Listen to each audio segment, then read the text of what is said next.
Bienvenidos a esta charla, una conferencia, un sermón, una predicación, como le quieran ustedes llamar. Un día para hablar acerca de lo que Dios hace por nosotros. Y como vamos a usar su palabra y vamos a hablar palabras que deseamos no sean nuestras, vamos a pedirle al Señor que nos acompañe y que su Espíritu esté aquí hablándoles a través de su siervo. Querido Padre Celestial, queremos aprender más acerca del mensaje que tú tienes para tu pueblo en esta hora. Queremos que tú ilumines nuestra mente, despejes de cualquier duda y que este mensaje no solamente pueda ser comprendido, sino que pueda ser también compartido con otros. Gracias, Señor, por las bendiciones que tú nos das permanentemente, por la vida y la salud, sin la cual no podríamos estar haciendo esta tarea. Rogamos que tu Espíritu dirija todo esto y no sean palabras humanas, sino que sean tus palabras. En el nombre santo de Jesús. Amén. Bueno, el tema de hoy tiene que ver con el séptimo día de la semana. En las profecías de Daniel se nos habla de que habría un poder que quiere cambiar los tiempos y la ley. Y así es que el mundo hoy, algunos almanaques han sido cambiados. No sé si ustedes se habrán dado cuenta, la mayoría de los almanaques dicen que la semana comienza el domingo y termina el sábado. Pero hay algunos, demasiado para mi gusto, que no me gustan los cambios inadvertidos, en los cuales la semana empieza el lunes y termina el domingo. El domingo está en color rojo al final de la semana. Son almanaques tendenciosamente hechos así, porque la semana comienza el domingo. El domingo es el primer día de la semana. No, no podemos nosotros evadir el conocimiento de que Satanás se ha preocupado de cambiar todo lo que Dios hace. Y él fue el que inspiró a los hombres a cambiar la semana. Para cambiar la semana, lo primero que hizo fue ponerle otros nombres a los días de la semana. Porque los nombres de los días de la semana son los nombres que le puso Dios. Dios le puso un nombre a cada día de la semana. Al primer día le puso ese nombre, primer día. Al segundo, segundo día. Al tercero, tercer día y así sucesivamente hasta el viernes. El viernes, sexto día de la semana, Dios le puso el sexto día de la semana. Pero el sábado, Él le puso un nombre distinto que también es un número. Y esto es algo que la mayoría de nosotros que no conocemos hebreo en profundidad y a veces ni siquiera superficialmente, salvo algunas pocas palabras, no nos damos cuenta. Cuando el Señor dice que reposó, Génesis capítulo 2, cuando el Señor dice que reposó en el séptimo día, que lo bendijo y lo santificó, cuando habla del séptimo día, la raíz de esa palabra es en hebreo sabá. Sabá significa estar lleno o satisfecho. Así que cuando él dice que llegó el séptimo día, usa la palabra sabá, en realidad séptimo es sheva, pero sheva viene de la raíz sabá y quiere decir estar lleno, satisfecho. Por eso él dice, estaba feliz de lo que había hecho, todo era bueno en gran manera, estaba satisfecho y reposo. Y ese reposo es algo que nos habla de un cese de actividades, no necesariamente por estar cansado, Dios no estaba cansado, simplemente no hizo nada más, reservó ese día. Y esto que acabo de decirles, reservó ese día, es la traducción de la palabra santificar. O sea, reservó, apartó, sacó del resto de la semana ese día para un objetivo especial. Eh, Voy a hacer un paréntesis para hablarles de situaciones que todos nosotros conocemos. Yo tengo 4 hijos. Probablemente ustedes también tengan hijos. Algunos sí, otros no, depende. La edad, las circunstancias. Bueno, yo tengo 4 hijos. Cuando mis hijos eran pequeños, nosotros vivíamos juntos en la misma casa. Los años han pasado, mis hijos han crecido, sus edades fluctúan entre 28 y 36 años. Por lo tanto, ya son, podríamos decir, personas adultas. Tienen sus trabajos, tienen sus propias familias, no viven con nosotros. Se han independizado, como los pajaritos que un día salen del nido y empiezan a volar por su propia cuenta y consiguen sus propios alimentos. En nuestra casa, que en una época estaba llena de personas, éramos 6, ahora somos 2, mi esposa y yo. Y en nuestras actividades de la semana lo que más deseamos es que llegue el final de la semana para encontrarnos con alguno de nuestros hijos. No siempre pueden venir, están en distintos lugares, algunos viven lejos, entonces no siempre es fácil encontrarnos, pero por lo menos una vez por mes cada uno de ellos nos visita. Y hay un hijo que vive cerca de nuestra casa, como a 5 o 6 kilómetros, y él es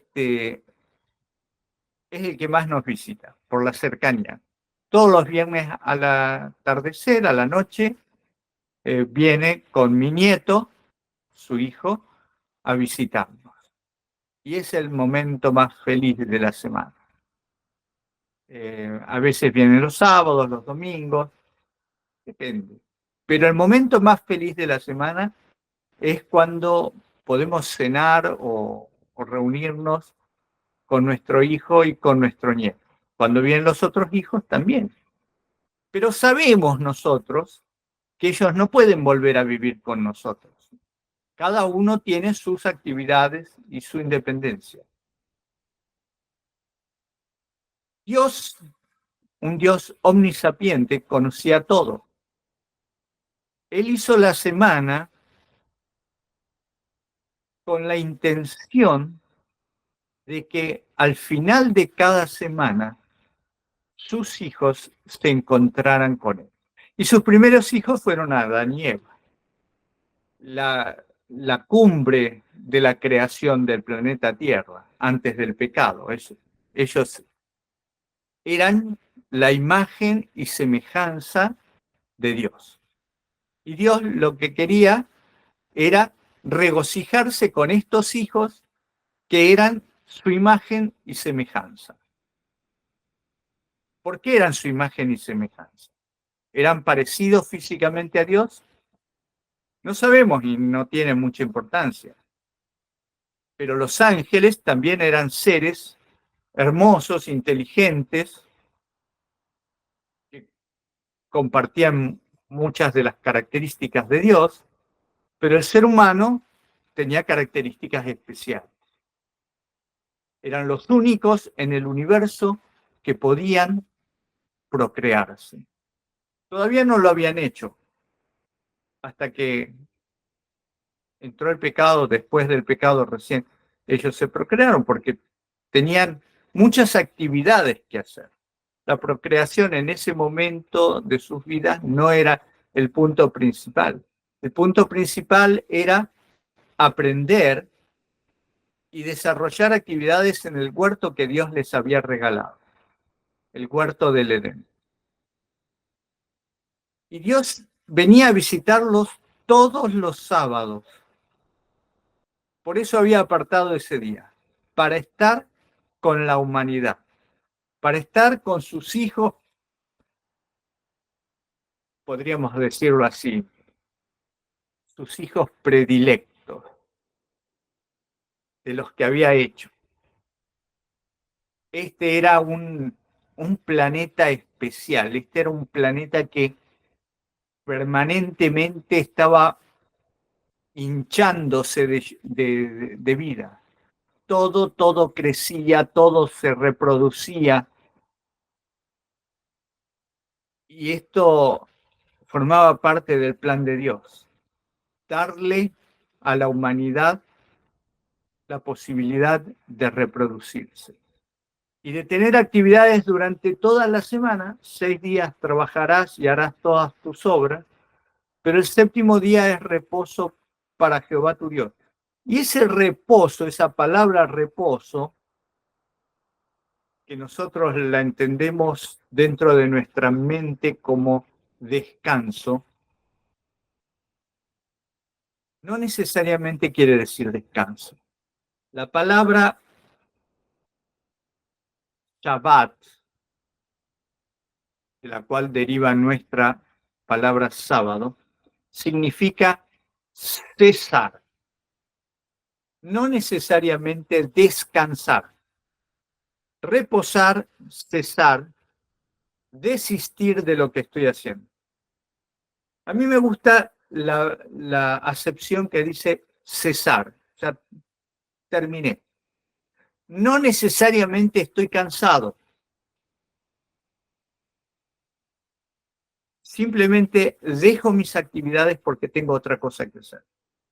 Y la cosa que tengo que hacer es encontrarme con mi Señor, con mi Creador, con el que me hizo y el que me sustenta.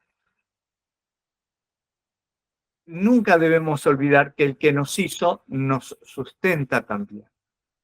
El Señor todos los días permite que nosotros vivamos ese día. Si Él decidiera otra cosa, no viviríamos más. Así que la palabra cesar es la palabra que a mí me gusta más para referirme al día sábado. Es el día en que se cesan las actividades. Se deja todo para el domingo, para el primer día de la semana donde reinicia. Obviamente que Satanás, una vez que logró que Adán y Eva pecaran, quiso trastornar toda la creación de Dios. Y lo logró en parte. La creación que nosotros tenemos hoy no es la creación que hizo Dios y que le regaló a Adán y Eva. No es la misma. Por más que haya en nuestro planeta lugares hermosos, la creación que nosotros vemos hoy no es la que Dios hizo. Esta es una recreación con muchas señales de que el pecado la viene destruyendo.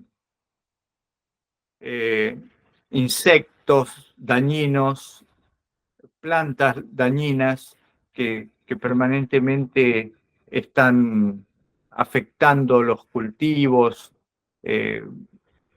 enfermedades. Todo eso proviene de Satanás, del laboratorio de Satanás. El objetivo de Satanás es destruir todo lo que Dios hizo. Tengámoslo en claro, porque no vaya a ser cosa que nosotros, cuando vemos algo malo, le echemos la culpa a Dios. No, Dios no hace nada malo. Ni siquiera el diluvio fue algo malo. Ni siquiera la destrucción de Sodoma y Gomorra fue algo malo. Fue algo bueno. Alguno dirá, sí, está medio loco usted porque el diluvio destruyó el planeta Tierra. La lluvia de fuego y azufre destruyó Sodoma y Gomorra.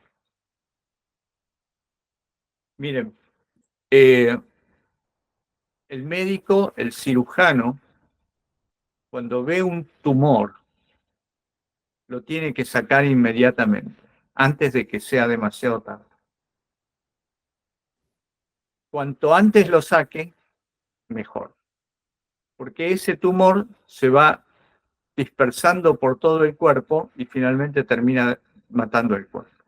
Si Dios no hubiera actuado en la época de Noé, el planeta hoy no existiría. Poco tiempo después de los días de Noé, el planeta hubiera dejado de existir. Porque el avance de la ciencia de aquellos años era de continuo al mal. El conocimiento de los seres humanos antediluvianos era de continuo al mal.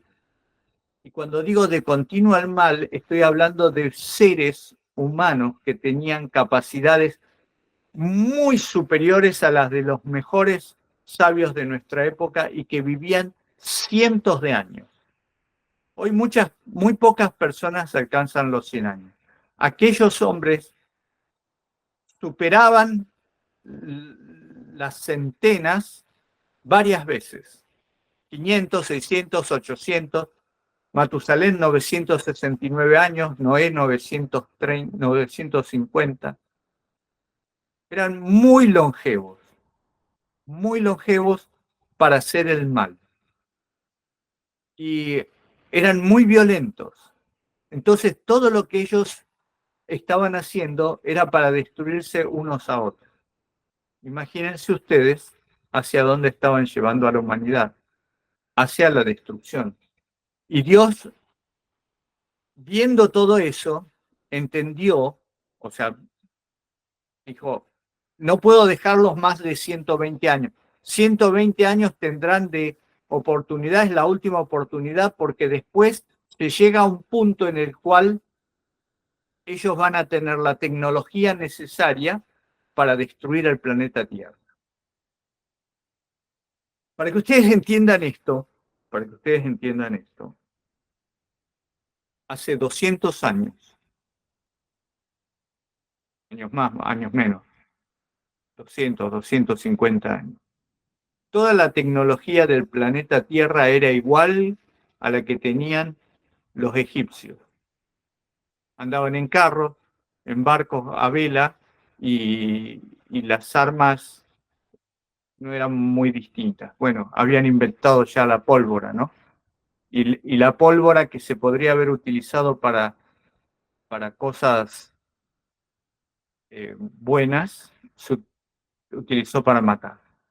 El mismo Alfredo Nobel, el inventor de la dinamita, él pensó que iba a ser utilizada para ayudar a los mineros a que no tuvieran que cavar tanto, no había máquinas en aquella época, hace 150 años, no había máquinas, todo se hacía con pico y pala, los mineros sufrían muchísimo,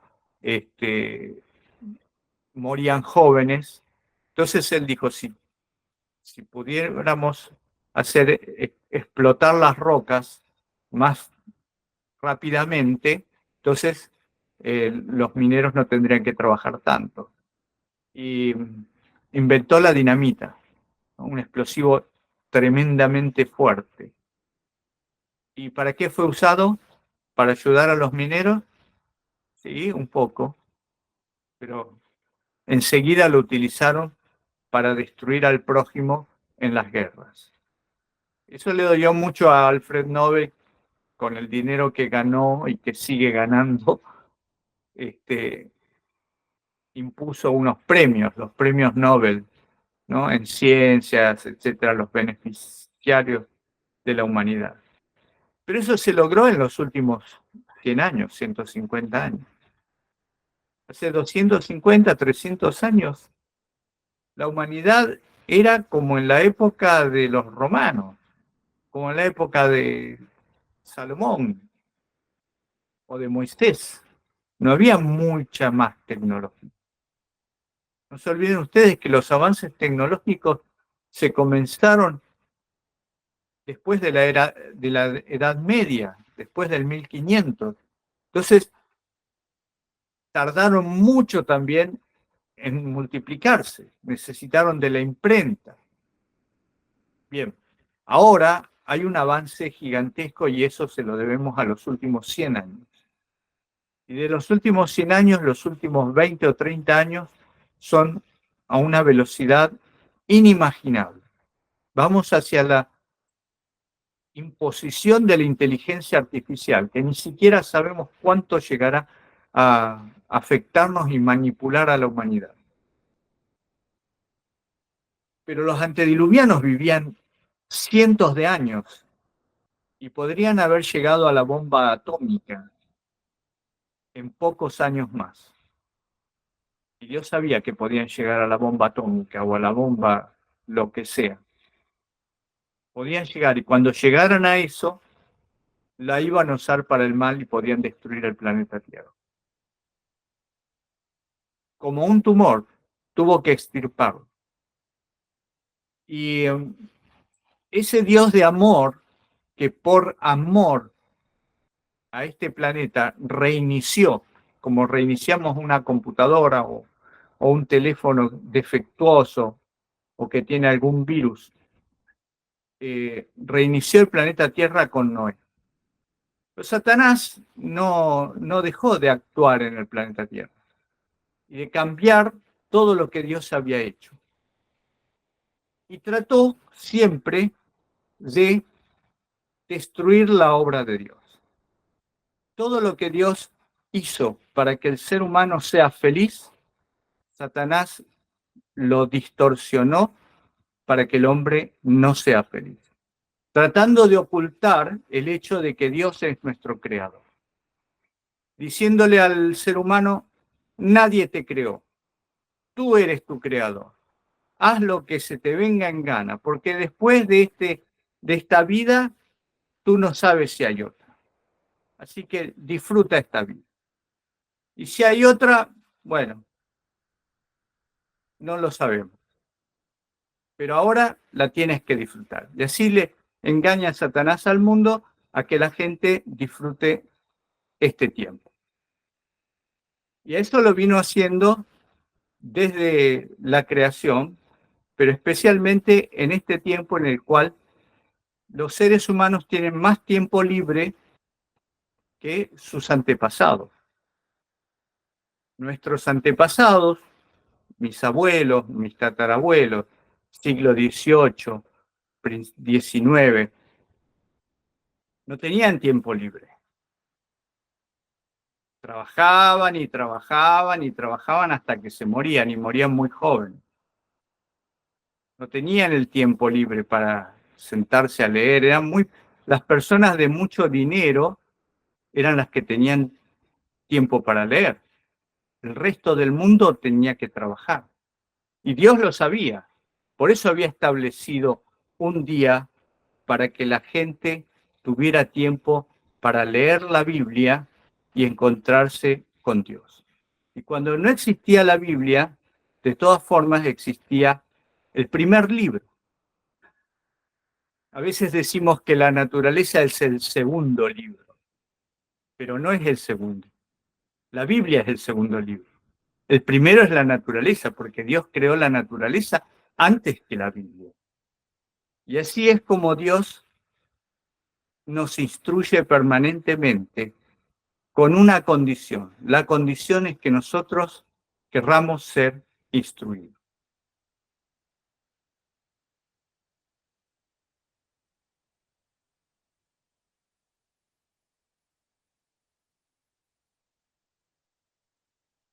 A mí me gusta leer mucho.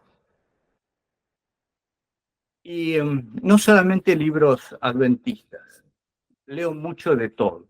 Libros de historia, de geografía, biografías. Hace unos años, unos hermanos amigos de iglesia me regalaron un libro. Tal vez yo no me lo hubiera comprado porque pertenece a una editorial evangélica y la verdad que lo desconocía, no sabía que existía ese libro, pero es muy interesante. El libro se llama Cómo entender y explicar los números de la Biblia. Está escrito por E.W. Bullinger y tiene una frase hablando del número 7 que a mí me llamó la atención porque al ser evangélico no le dan mucha importancia al sábado. Pero este señor Bullinger dice lo siguiente: el 7 es el que da la impronta de perfección y plenitud a aquello en relación con lo que se emplea. En el tiempo, el 7 habla del sábado y marca la semana de 7 días, que, por artificial que pueda parecer, es de observancia universal e inmemorial entre todas las naciones y en todo tiempo. ¿Qué es lo que está diciendo este hombre y reconociendo? Yo no sé si estar realmente compenetrado con lo que está diciendo, pero lo que está diciendo es una verdad inobjetable que los adventistas del séptimo día hemos mantenido durante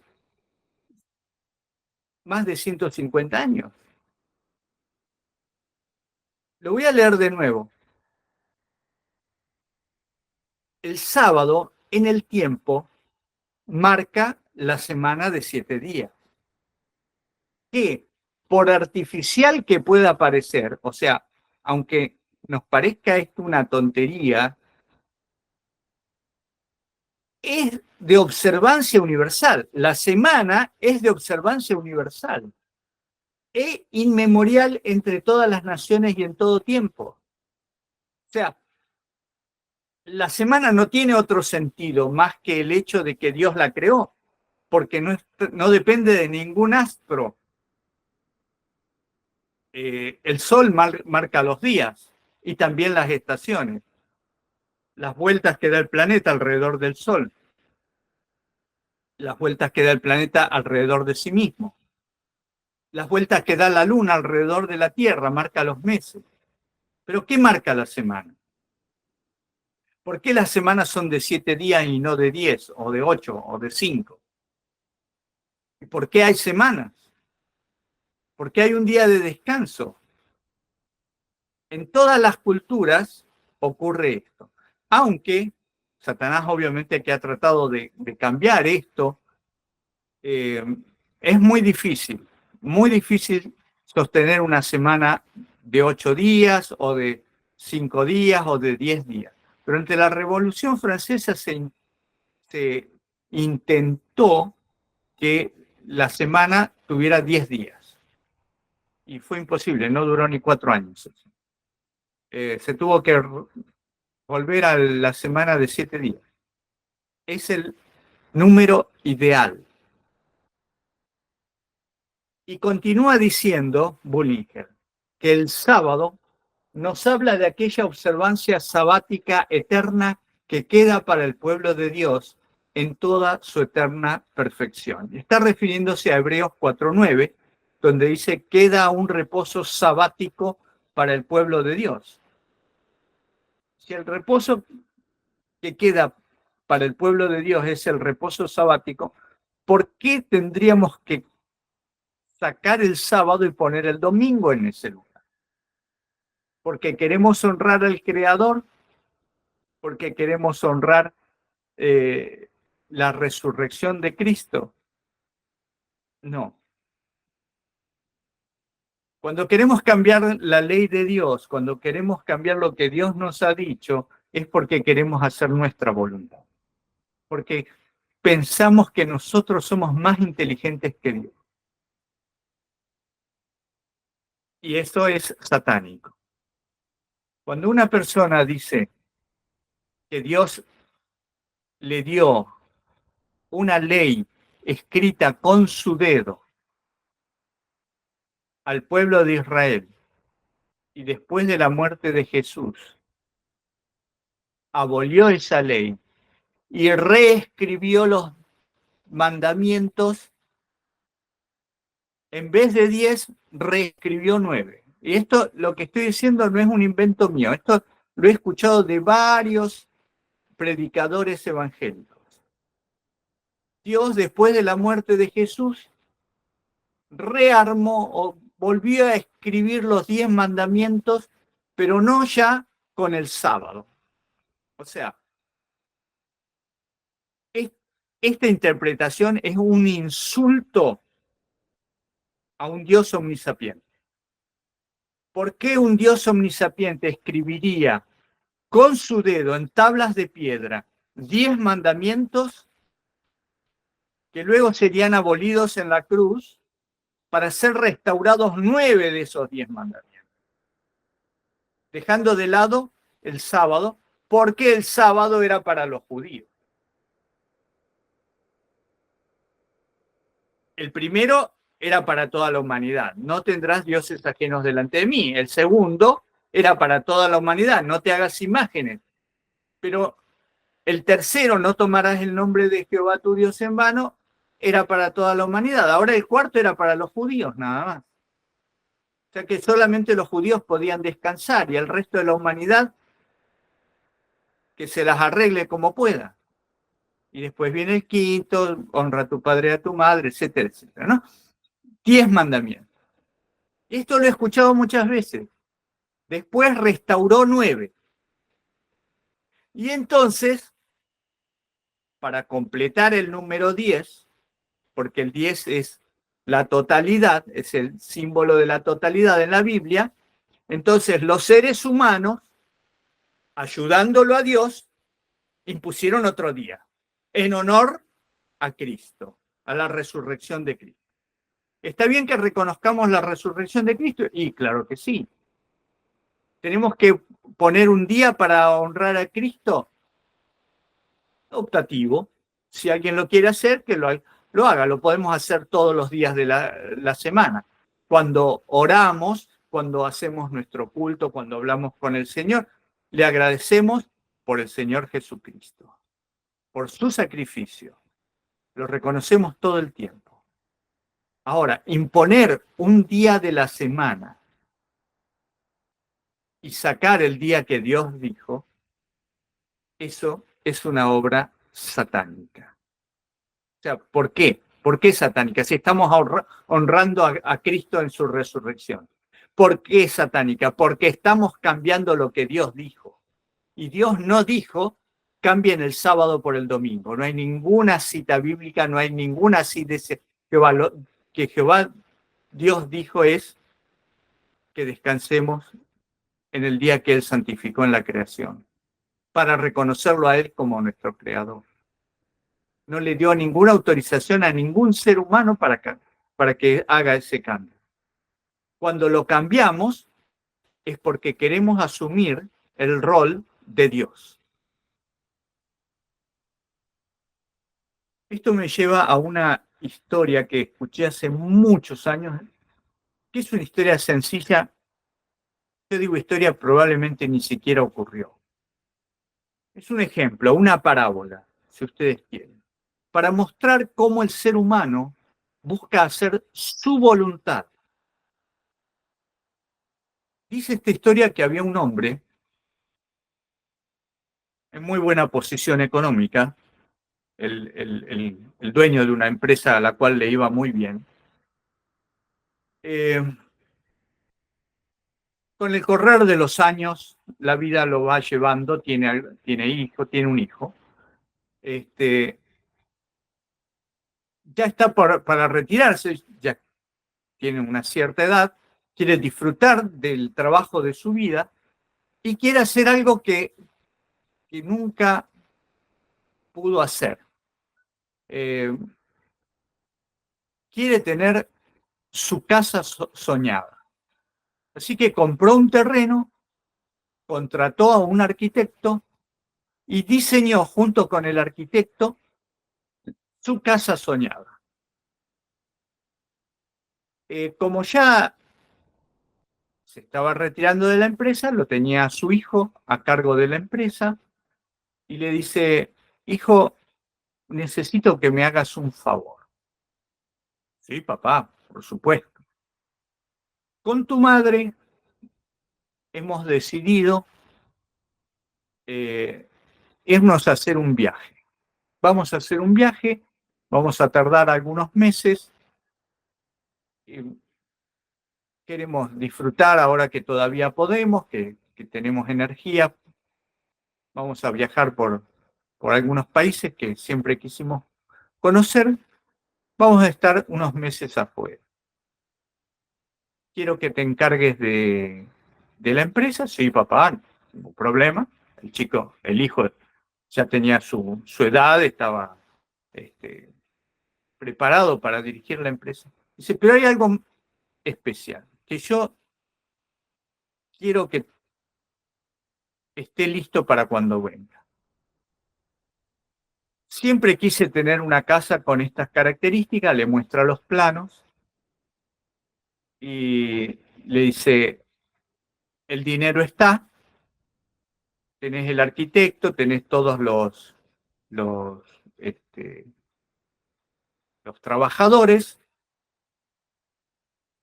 quiero que la construyas tú, que tú dirijas la construcción. Cuando yo vuelva, quiero que la casa esté lista. ¿Podrás hacerlo? Sí, sí, le dice, hijo, ¿cómo no? Bueno, le dice el padre, acá en el plano está todo, todo, dónde va cada cosa, todo está minuciosamente detallado, hasta el color con el cual la tienes que pintar. ¿Puede ser? Sí, sí, sí. Bueno, el padre se va, el hijo queda a cargo de la construcción, pasan los meses, vuelve el padre con la madre, el hijo lo va a buscar, a recibir al aeropuerto. Dice, ¿y qué pasó con la casa? ¿Todo bien? ¿El negocio, la empresa? Todo bien. La casa terminada, papá. Tal como yo la pedí, tal como la pediste. ¿Seguro? Seguro, ya la vas a ver.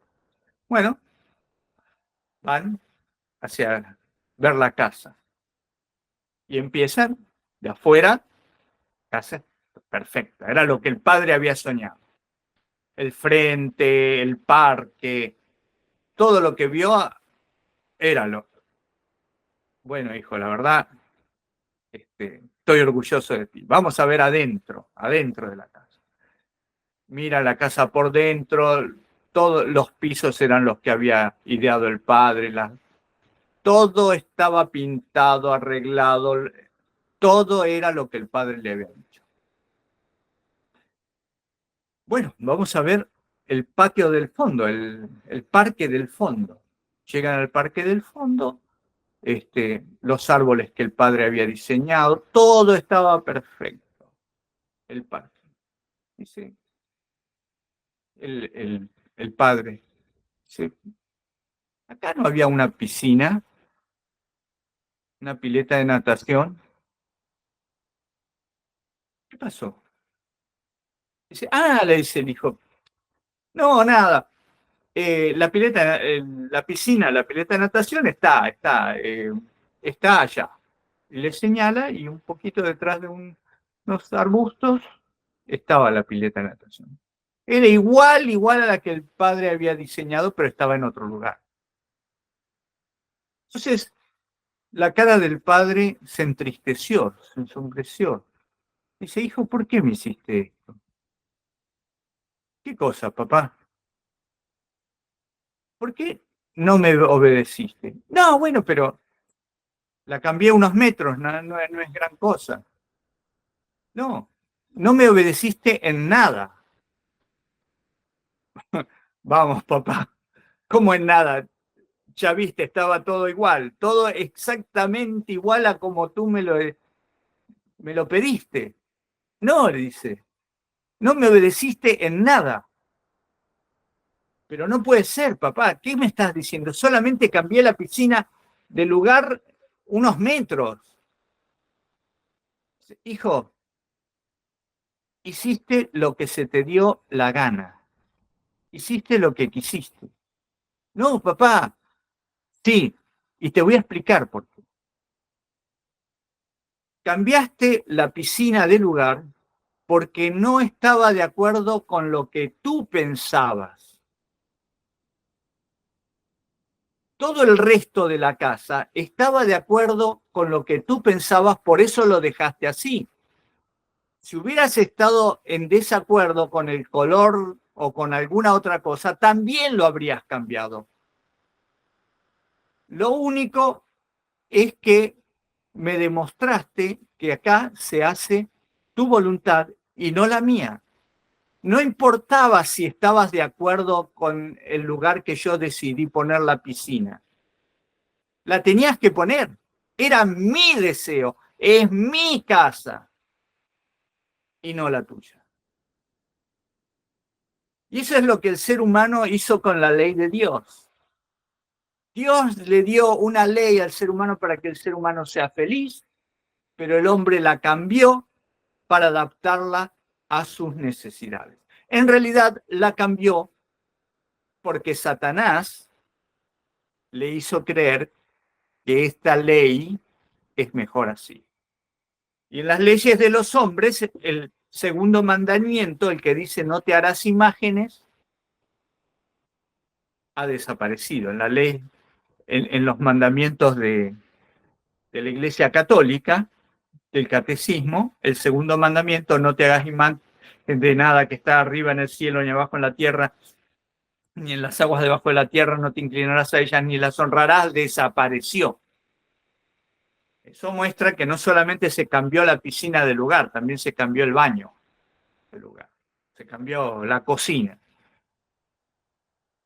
Así es el ser humano cuando se pone en las manos de Satanás. Cambia lo que Dios ha dicho porque el ser humano cree que Dios no es tan inteligente como nosotros.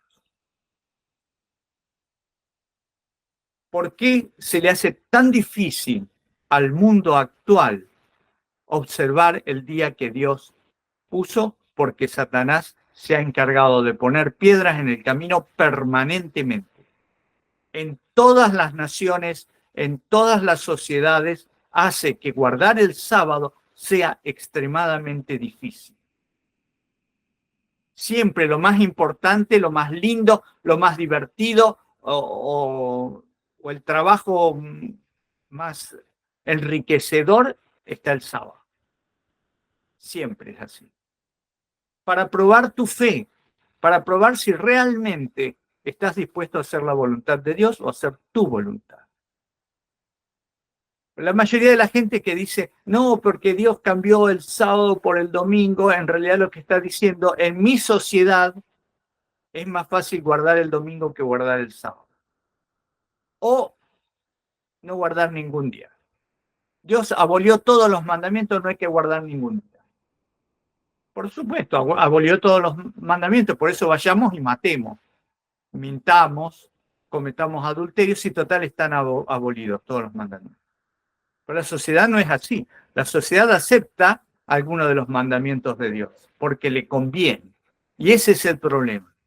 Aceptamos lo que nos conviene, no lo que Dios dice que nos conviene, lo que nosotros creemos que nos conviene. Dice el profeta Isaías,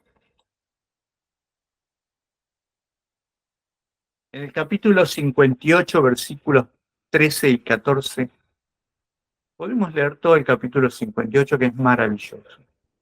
Pero ahora vamos a leer estos dos versículos. Si retrajeres del día de reposo, si retrajeres del Shabbat, dice en hebreo, tu pie de hacer tu voluntad en mi día santo, y a mi día santo lo llamares delicia, glorioso de Jehová, y lo venerares, no andando en tus propios caminos, ni buscando tu voluntad, ni hablando tus propias palabras, entonces te deleitarás en Jehová. Y yo te haré subir sobre las alturas de la tierra, y te daré a comer la heredad de Jacob tu padre, porque la boca de Jehová lo ha hablado. Dios le hace una promesa al pueblo de Israel. Y esa promesa es extensiva a todos aquellos que hagan la voluntad de Dios. Te deleitarás en Jehová. El sábado es para eso, para deleitarnos en Jehová. Eso es lo que el Señor quiere para cada uno de nosotros. Que seamos felices, no que el sábado sea una carga. Estaba leyendo el libro de el pastor Benjamin Wilkerson, titulado La verdad triunfante. Y en ese libro, excelente libro, él relata la historia del cristianismo y dice que una gran cantidad de iglesias continuaron guardando el sábado por lo menos 500 años después de la muerte de los apóstoles, y algunos hasta más de ese tiempo, separados de Roma, negándose a obedecer a Roma, seguían guardando el sábado. Pero Satanás también había hecho algo para que el sábado no fuera una delicia. Y lo mismo que había hecho con los judíos, ¿no? Que pusieron el sábado como una carga. Cuando llegaba el sábado, llegó el sábado, todo el mundo estaba temblando, llegó el sábado, qué horrible, no podemos caminar, no podemos cocinar, no podemos hacer esto, no podemos hacer lo otro, qué día horrible, llegó el sábado. Y eso es lo que Satanás quiere, que todo lo que Dios nos da para nuestro beneficio, nosotros lo consideremos como algo horrible. Como por ejemplo la reforma pro salud, la alimentación. Casi nadie la quiere seguir porque no nos gustan los alimentos que Dios nos ha dado. Pero el Señor dice que el sábado tiene que ser de deleite, y Satanás les hizo creer que tenían que ayunar el sábado. Aquellos cristianos del siglo 3, 4, 5, 6, tenían que ayunar. Y el domingo era el día de fiesta y el sábado el día del ayuno. Y claro, no era muy lindo. Y el Señor no dice eso. ¿Quieres ayunar algún sábado? Está bien, no hay problema. Mejor para tu salud. Pero lo que el Señor dice es que nos deleitemos en Él. Busquemos el contacto con la naturaleza. Vamos a ver lo que Elena de White nos dice en Joyas de los Testimonios, tomo 1, página 278. Ella escribió lo siguiente acerca del sábado. El sábado debe resultar tan interesante para nuestras familias que su visita semanal sea saludada con gozo. De ninguna manera mejor pueden los padres exaltar y honrar el sábado que ideando medios de impartir la debida instrucción a sus familias e interesarlas en las cosas espirituales, dándoles una visión correcta del carácter de Dios y de lo que Él requiere de nosotros a fin de perfeccionar el carácter cristiano y alcanzar la vida eterna. La obligación de los padres es hacer que el sábado sea un día feliz para los hijos. Mis padres lo hicieron conmigo y mis hermanos. Y nosotros con mi esposa lo hicimos con nuestros hijos. El sábado era el día de la diversión, cosas espirituales. Y muchos sábados, cuando el clima lo permitía, ¿no? Primavera, otoño, algún día de verano, salíamos, íbamos a los parques. Cuando vivíamos en Buenos Aires, íbamos a los parques con amiguitos de la iglesia a disfrutar. Ellos corrían, saltaban, se trepaban a los árboles. Cuando vinimos a vivir acá al campo hace 24 años, siguieron haciendo lo mismo. Íbamos por los arroyos, íbamos por los campos a ver animales, vacas, caballos, ovejas, aves. Estar en contacto con la naturaleza del Señor, sentarnos a leer eh, debajo de un árbol, estar en contacto con el Señor y jugar, también jugar. Otro tipo de juegos distintos de los que se podrían haber hecho durante la semana o el domingo. Había juegos que hicieran que el sábado fuera un día feliz. La comida era especial, todo era especial. A mis hijos les gustaba el sábado, tanto como nos gustaba a nosotros cuando éramos chicos en la casa de mis padres. Y otra cita de Elena de White en la misma página dice así: todos los que aman a Dios deben hacer lo que puedan para que el sábado sea una delicia santo y honorable. No pueden hacer esto buscando sus propios placeres en diversiones pecaminosas y prohibidas. Sin embargo, pueden hacer mucho para exaltar el sábado en sus familias y hacer de él el día más interesante de la semana. Debemos dedicar tiempo a interesar a nuestros hijos. Podemos andar con ellos al aire libre, podemos sentarnos con ellos en los huertos y bajo la alegre luz del sol.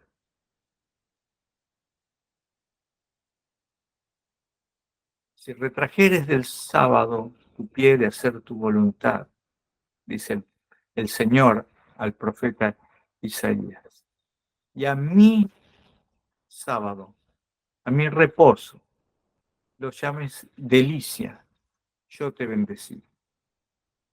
Y la palabra de Dios se cumple, inexorablemente se cumple. En esta tierra y se cumplirá en la siguiente tierra, donde el sábado seguirá siendo un día de regocijo y de reunión entre todos los salvados. Y es mi deseo que tú aprendas a disfrutar de este día aquí, para que te conectes con la eternidad. Si disfrutamos el sábado aquí, la relación con Dios va a ser cada vez más íntima y transitaremos por esta vida como si ya hubiéramos comenzado la eternidad, con todos los problemas que hay en este mundo, los que seguirá habiendo. El sábado es el remanso de paz que cada familia necesita.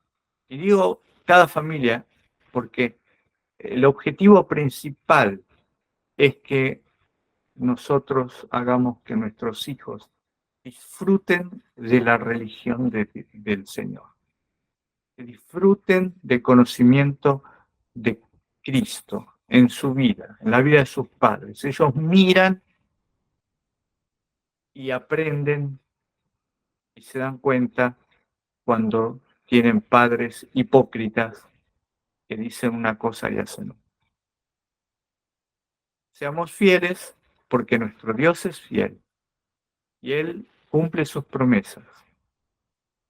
Y es mi intención que cada uno de ustedes, cada uno de nosotros, podamos estar hermanados en un sábado feliz que pueda comenzar ya la eternidad. Estar con el Señor cada día de nuestra vida es haber comenzado la eternidad ahora. No es necesario que vayamos al descanso de la muerte, ni que esperemos hasta que terminen todos los desastres naturales, que venga Jesús y que nos lleve. El Señor quiere que ahora seamos felices, no mañana, ahora. Que de ahora en adelante, cada sábado, usted pueda disfrutarlo de una manera especial, haciendo cosas especiales que glorifiquen el nombre de Jehová, visitando enfermos, visitando a otras personas que están encarceladas, de una u otra manera, porque cárceles hay por todos lados y no todas las cárceles tienen rejas. Hay cárceles espirituales. Mucha gente está padeciendo. Que el Señor le bendiga, querido hermano. Los tiempos se van acelerando, nos vamos acercando cada vez con mayor rapidez a ese tan anhelado encuentro con nuestro Creador. Un abrazo. Que el Señor los guíe siempre. Bien, un saludo, Shabbat Shalom. En esta mañana vamos a comenzar con unas palabras de oración y dar inicio a nuestro estudio en esta ocasión. Así que aquellos que puedan, acompáñenme en oración. Padre que estás en los cielos, gracias te damos nuevamente por este día, por estar en este día santo y participar de tu reposo. Ahora pedimos que nos asistas con tu espíritu y con la presencia de tus ángeles para que podamos abrir tu palabra y entenderla. Te lo agradecemos todo y te lo pedimos en el nombre de Jesús. Amén. Y bien, el estudio de hoy es la segunda parte del estudio de anoche y lo hacemos porque hay personas que piensan y dicen así: si tú me has demostrado bíblicamente que Cristo nació con mi naturaleza caída, que tenía las mismas tentaciones, que pudo haber tenido las mismas tentaciones o que padeció las mismas tentaciones que nosotros, entonces Cristo es pecador. Pero nosotros enseñamos que Cristo tenía naturaleza caída, pero no pecó. ¿Y cómo es posible que yo tenga naturaleza caída y sí peco, pero Cristo tenía naturaleza caída y no pecó? Tenemos que entender qué es pecado, porque hay cristianos donde entienden que el pecado es por nacimiento. Y esto es parte de la enseñanza de la doctrina del pecado original que se hablaba en el dogma de ayer sobre la Inmaculada Concepción de María, que se hablaba de que Cristo fue librado del pecado original porque nació de María, porque María había nacido de una forma milagrosa y distinta. Bien, entonces hoy vamos a estudiar este asunto. Tenemos que conocer qué cosa es pecado bíblicamente para saber cuándo yo me convierto en pecador. Y estas son las preguntas que están allí. ¿Por qué si yo soy pecador y Cristo tenía la misma naturaleza, Él no se contaminó de pecado? ¿Qué es pecado? ¿Por qué pecamos? ¿Qué enseña la doctrina del pecado original? ¿Qué es pecado o la definición de pecado? ¿Qué es una naturaleza caída? ¿Cómo se adquiere o se comete el pecado? ¿Será el pecado por herencia o por nacimiento? Etcétera, etcétera. Ahora, hay dos definiciones que les voy a poner en pantalla. Ahí tienen la primera. En estas definiciones ustedes tienen que distinguir cuál de ellas es la correcta y cuál no es la correcta. La definición A dice así: somos pecadores por nacer con una naturaleza pecaminosa. Punto. Dos, también tiene en esta definición, se declara que somos pecadores porque somos hijos e hijas de Adán y Eva, que son pecadores. Esa es la definición que hay. El pecado es por herencia, por lo tanto estamos condenados en Adán porque heredamos todo de Adán. Eso es lo que se enseña. Tenemos que pagar por nuestros pecados. Estaremos pecando hasta que Cristo venga. Así que la próxima definición B dice así: el pecado de Adán cambió nuestras naturalezas de una santa a una naturaleza con tendencia a lo malo. Nuestra naturaleza caída opera en nuestra contra porque viene acompañada de tendencias solamente hacia lo malo. Esta naturaleza con tendencia a lo malo está con nosotros desde nuestro nacimiento hasta la muerte. El pecado es por elección, no por herencia. Así que ustedes tendrían que ver cuál de las dos definiciones será la correcta, si la definición A o la definición B. No obstante, bíblicamente vamos nosotros a analizar las dos definiciones a la luz de la Biblia. Así que, pecado, la pregunta ¿es el pecado o está el pecado en tu naturaleza o en tu carácter? Mientras ustedes van viendo las definiciones, la A y la B, yo les pregunto, ¿qué es pecado? ¿Está en mi naturaleza o estará en mi carácter? ¿Y por qué le hago esta pregunta? Porque si sabes esto, sabremos qué significa no pecar. Ellos enseñan que somos pecadores, estamos condenados y perdidos, pero este evangelio dice que no tiene nada que ver con lo que decimos o hacemos. El pecado no tiene nada que ver con lo que tú dices, ni tiene nada que ver con lo que hacemos o con lo que pensamos. Ellos dicen que estamos perdidos porque somos hijos e hijas caídos de Adán y Eva. Y lo que cambió fuera nuestra naturaleza. Todo lo que somos es por ella. Nuestra naturaleza no nos ayuda, es nuestra enemiga. Nuestras naturalezas están malas y corrompidas y que lo único que tienes que hacer es nacer, y una vez que naces ya eres pecador. Eso es lo que ellos enseñan en la mayoría del mundo teológico. Ahora, todo esto tiene origen católico, aunque se ha ido transformando a medida que ha entrado dentro de las iglesias evangélicas, bautistas y demás. Y es por esto que la Iglesia Católica enseña lo siguiente. Fíjense lo que enseña la Iglesia Católica. Y desde este punto de vista tiene lógica. Un bebé nace pecador antes de cometer un solo acto pecaminoso. Ya, punto, nace pecador. ¿Qué significa esto? Significa que este bebé debe de ser bautizado lo más pronto posible en cuanto nazca, pues si muriera por accidente o por enfermedad, estaría destinado a la segunda muerte, que es la muerte eterna. Todo esto lo saqué del website Vaticanus, está en Google. Eso no es un secreto, eso está escrito, y todas estas explicaciones también. Este estado pecaminoso implica que si un bebé muere pocas horas después de haber nacido, está condenado a la segunda muerte, incluso aunque nunca haya violado ningún mandamiento. De acuerdo con esta idea, un bebé, aunque inocente, está condenado a la segunda muerte. De aquí es que se inventó la idea de que nacemos pecador y tienes que ser bautizado justo al tú nacer. O sea, a partir de aquí se inventa esta idea de que tienes que ser bautizado porque el bebé nace pecador, pecador y con derecho a la muerte segunda. Si quieres librarte de eso, tienes que estar bautizado. Y este es el ciclo de la vida. Bebé recién nacido, nace con naturaleza pecaminosa, es bautizado, una vez que crece, peca, pero pide perdón y es perdonado, y así sigue el ciclo de la vida. Es la idea de que pecamos constantemente y somos perdonados constantemente. Si es por la naturaleza que tienes, entonces no hay elección ni hay solución ahora, sino que estarás pecando hasta que Cristo venga. Y no pecar significará que se resolverá el problema al recibir la naturaleza no pecaminosa que recibirás cuando Cristo venga. Quiere decir que si es por naturaleza, no hay nada que podamos hacer. Cristo vino por gusto, vino a darnos ejemplo por gusto. De hecho, en realidad no vino a darnos ejemplo, por eso ellos enseñan eso. Él solamente vino a morir una muerte vicaria, porque es lo necesario para redimir nuestros pecados, y punto. Por lo tanto, si Cristo va a ser mi Salvador, no puede naturaleza caída, porque de lo contrario sería pecador. Él tuvo que tener la naturaleza perfecta que tuvo Adán antes de pecar. Entonces,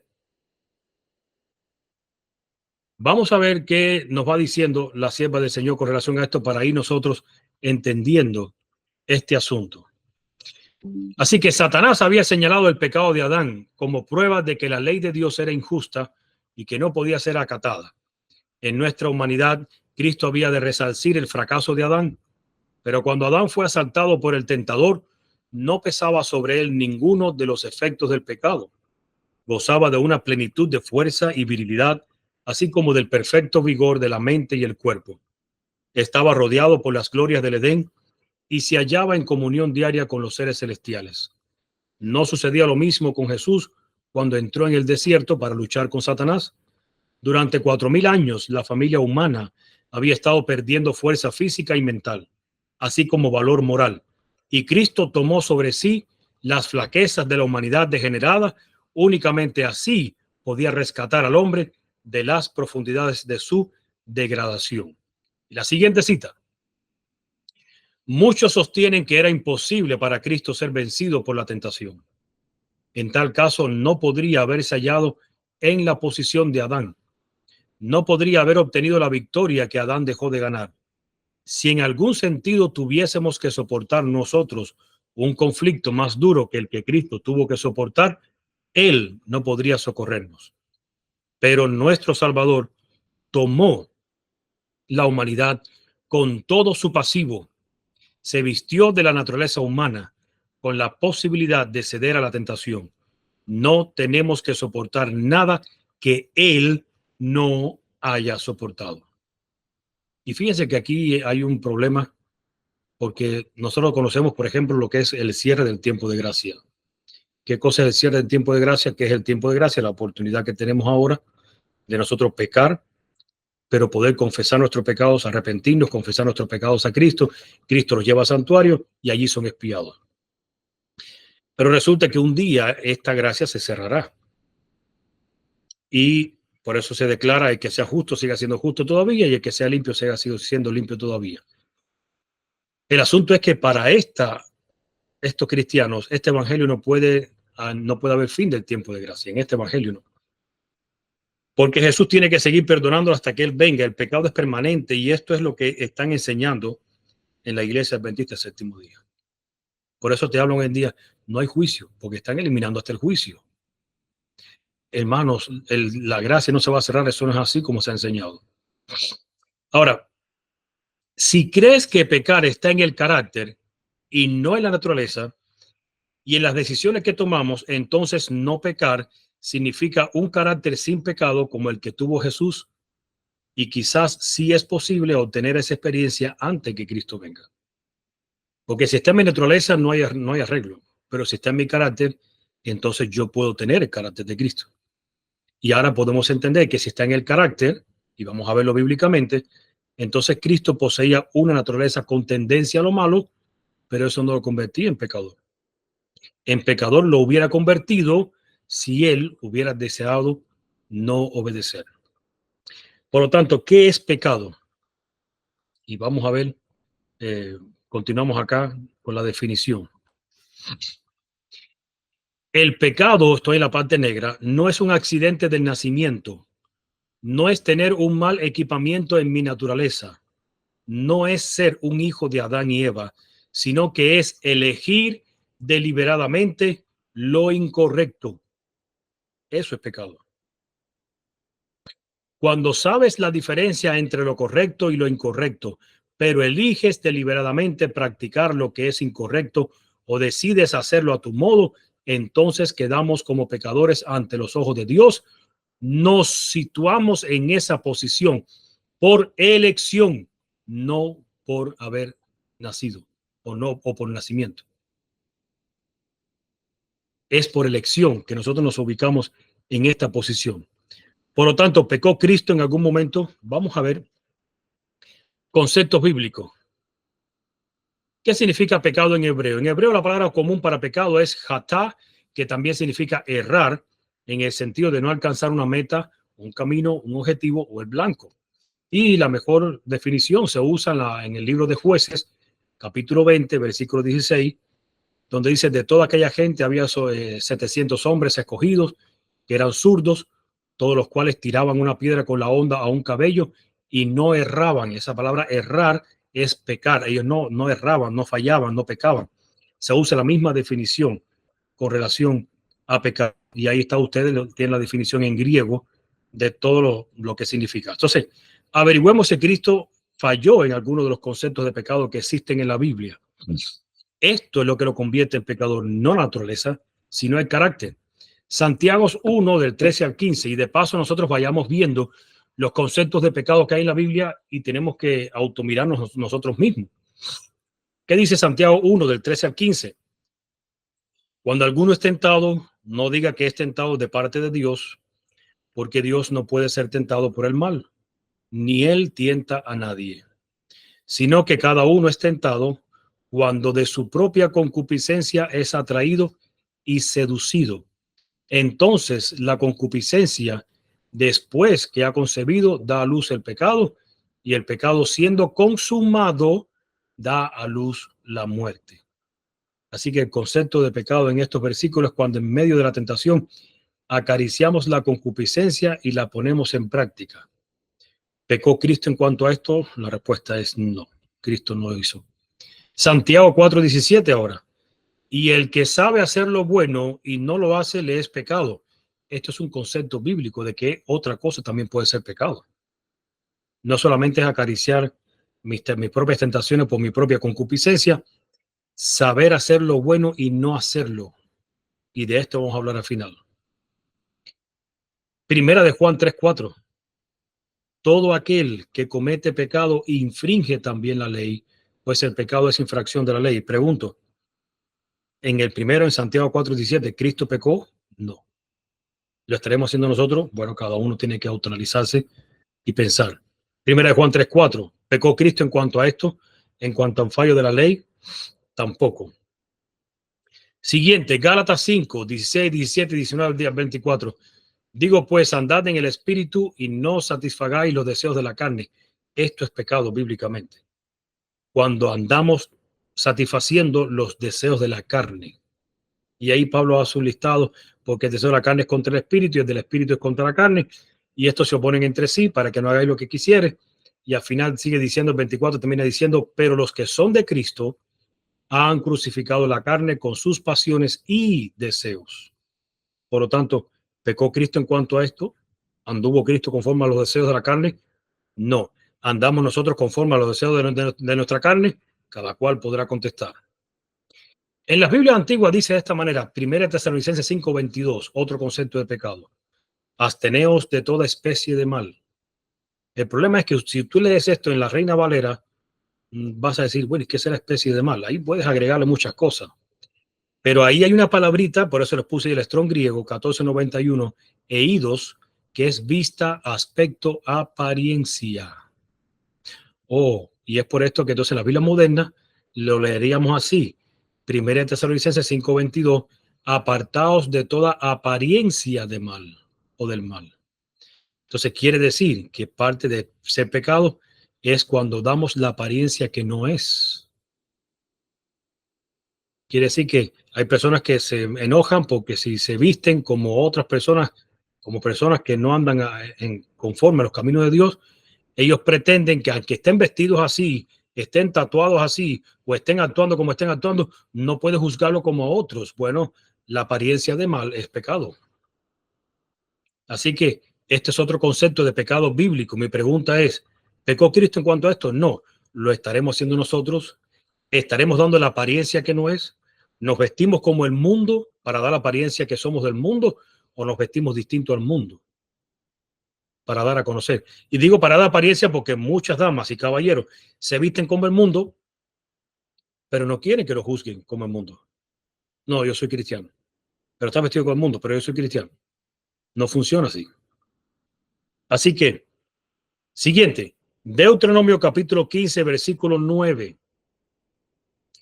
Guárdate de tener en tu corazón pensamiento perverso. Y aquí hay un problema, porque mucha gente cree que ya por tener un pensamiento ya se peca.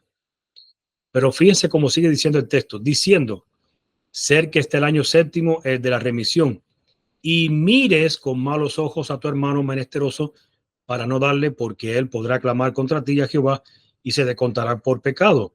Los pensamientos perversos no son malos. Tú puedes reprimirlo.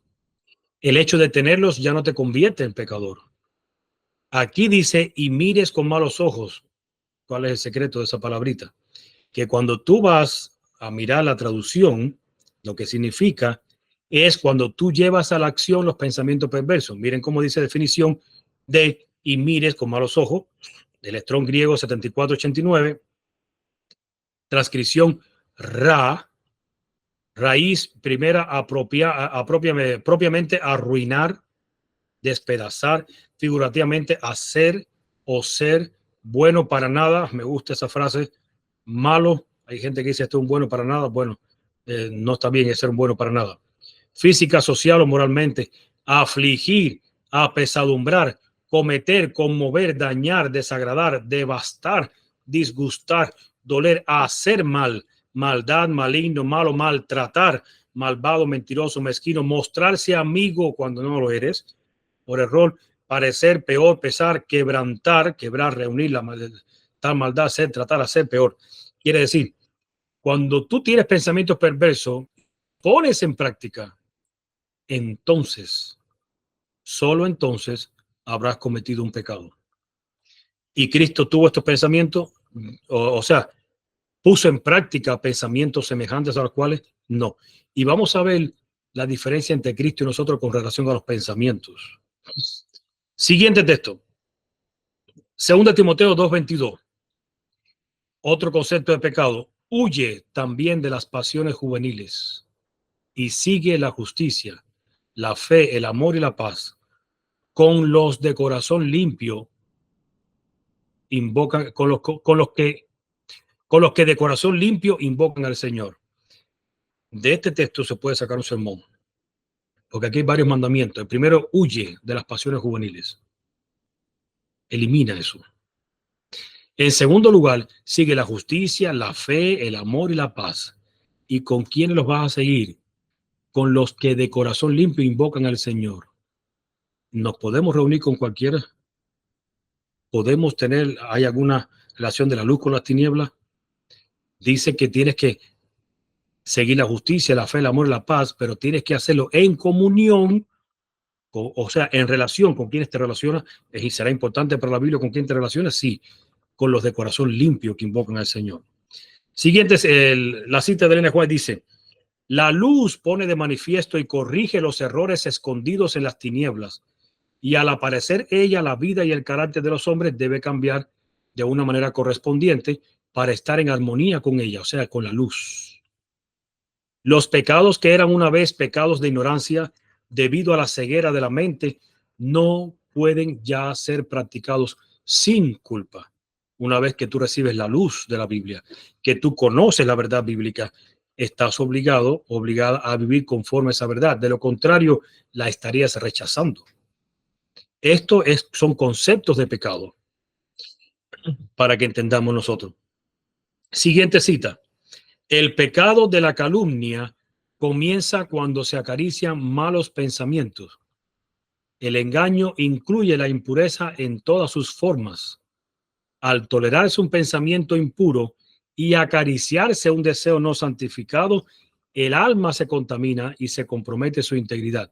Y ella habla de pecado de la calumnia contra el Espíritu Santo, el pecado contra el Espíritu Santo.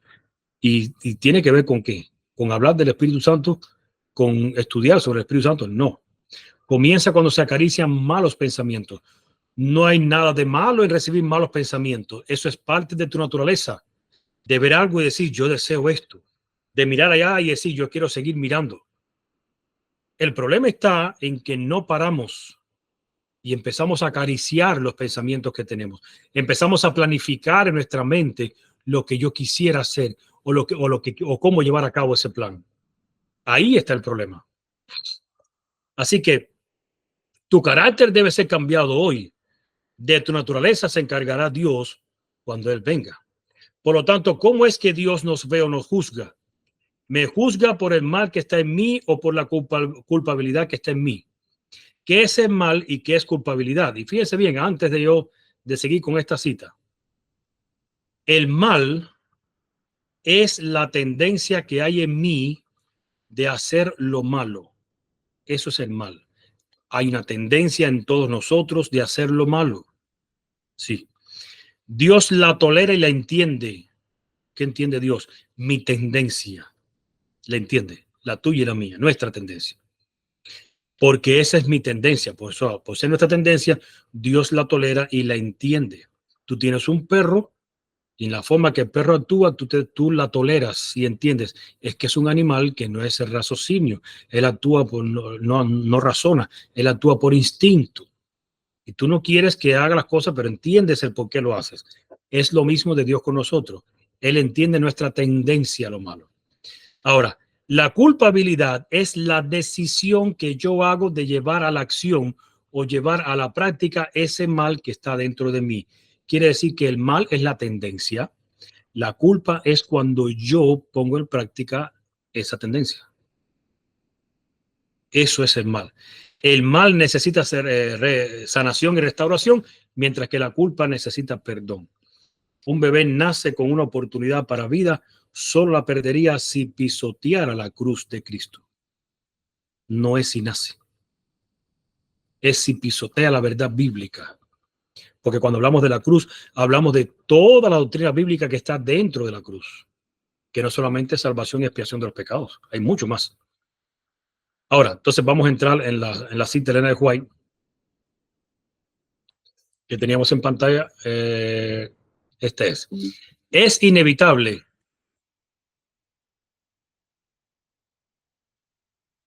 que los hijos sufran las consecuencias de la maldad de los padres.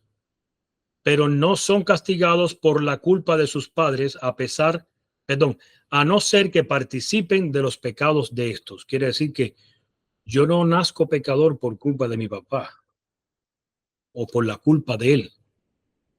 Yo me convierto en pecador justo por mi propio asunto, por mi propia culpa, porque participo de los mismos pecados que participa mi papá. Nadie puede ser forzado a transgredir primero. Tiene que ganarse el consentimiento propio. El alma tiene que proponerse cometer el acto pecaminoso antes que la pasión pueda dominar la razón o que la iniquidad triunfe sobre la conciencia.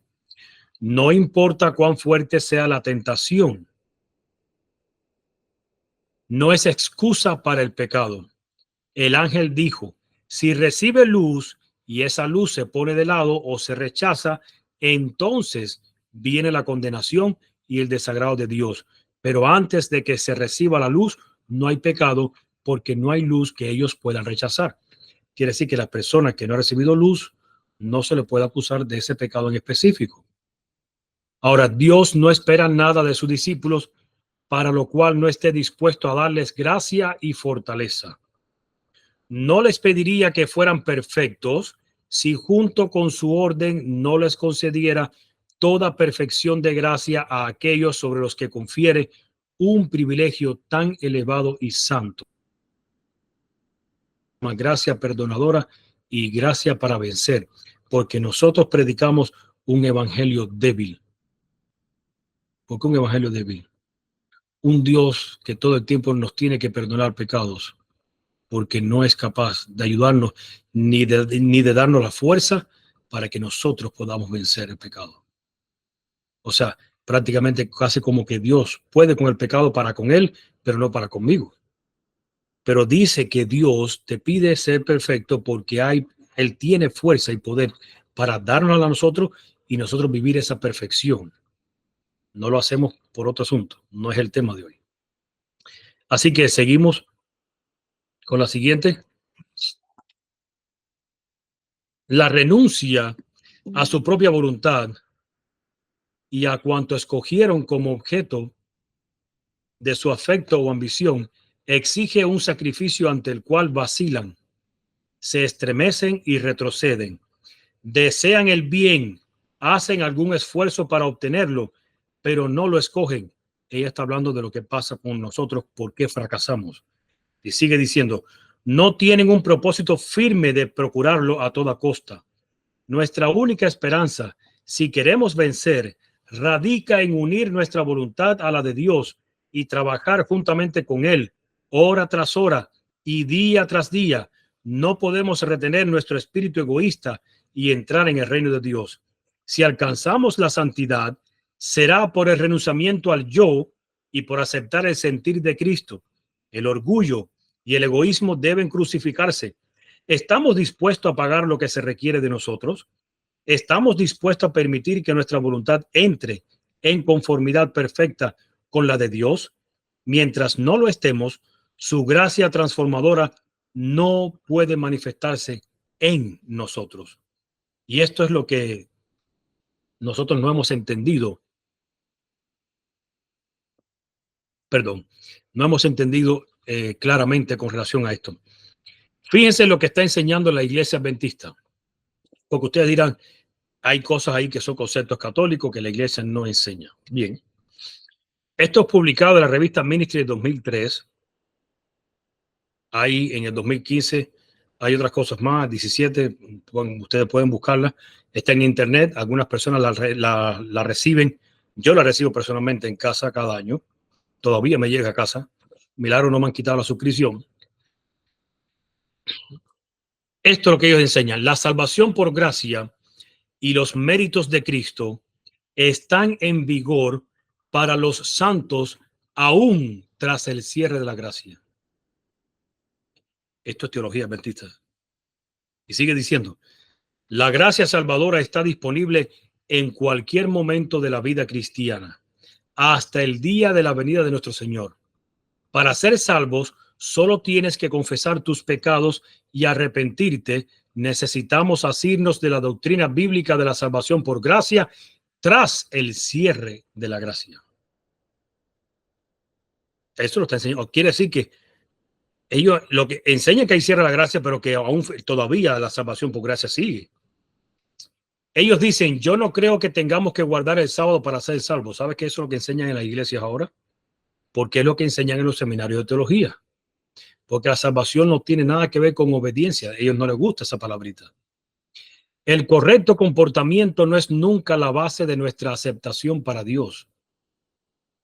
O sea, no importa cómo tú te comportes. Dios lo que le importa de ti es tu corazón, es tu deseo. Eso es lo que ellos enseñan. O sea, no hace falta ser obediente, en otras palabras. Un actuar errado no puede dejar a una persona fuera del cielo. Oh.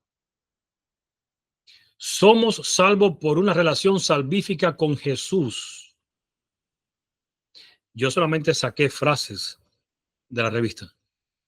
Perdemos la salvación por rechazar la relación con Jesús. O sea, es por relación con Jesús, no es por transgresión a nada. Para ellos es justificación, perdón y salvación, fin del asunto. Cuando en realidad, esto es lo que enseña la Biblia. Es justificación, santificación, glorificación. Pero ellos enseñan algo distinto completamente. ¿Por qué? ¿Por qué no hablan de la santificación? Porque la santificación es el proceso donde tú aprendes a vivir una vida en obediencia con Dios. Ellos en ese proceso. Por eso es que dicen, muchos pastores adventistas dicen que Elena de White no sustenta la obediencia sin pecado. No sé si no han leído el Espíritu de Profecía o simplemente quisieron hacer esta declaración descaradamente o abiertamente.